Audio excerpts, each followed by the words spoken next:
అవును. నిన్న deputy CM తీసుకున్నారు కదా ఆయన స్థాయి తగ్గట్టు పోస్ట్ అయినది. డిప్యూటీ సీఎం కదా, నా లెక్క అయితే ఆయన ఒక సంవత్సరం సీఎం చేయాలి. పవన్ కళ్యాణ్ సీఎం చేయాలి ఆయన ఒక సంవత్సరం 2 సంవత్సరం ఒప్పుడు ఆయన సీఎం చేయాలి. చంద్రబాబు నాయుడు చేయనిస్తారంటారా టీడీపీ వాళ్ళు? టీడీపీ వాళ్ళు చేయనీకి ఏం చేస్తారు? ఏది సీనియర్లకు పదవులు ఇవ్వలేదు, చేయనిస్తారా చేయనివ్వరా అని మీ డౌట్, అంతేనా?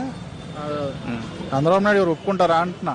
ఏది పవన్ అవసరమైతే ఒప్పుకుంటాడు, ఏముంది? అవసరమైతే ఒప్పుకోవాలి. అవకాశం ఇవ్వాలి కదా. ఆయన లేకపోతే పార్టీ లేదు, ఆయన లేరు. మళ్ళీ జగన్ వచ్చేవాడు. మళ్ళీ జగనే వచ్చేవాడు. 100% జగనే వచ్చేవాడు, అందుట్లో డౌట్ లేదు. నేను అచ్చంగా కమ్మ, రాజధాని ఏరియా మాది. చంద్రబాబు అంటే ప్రాణం. అయినా బంగారంగా ఉన్నది పనిచేయదు కదా. బంగారానికి ఎంతో కొంత రాగి కలపాలి కదా, కలిపితేనే అది బంగారం, దాని విలువ తెలుస్తుంది. పవన్ కళ్యాణ్ కూడా అంతే. పవన్ కళ్యాణ్ లేకపోతే లేడు.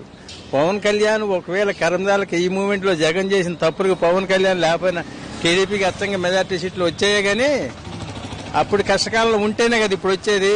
అప్పుడు లేకపోతే ఇప్పుడు పార్టీ లేదు కదా ఆయన లేకపోతే. కాబట్టి ఆయనే నెంబర్ 1.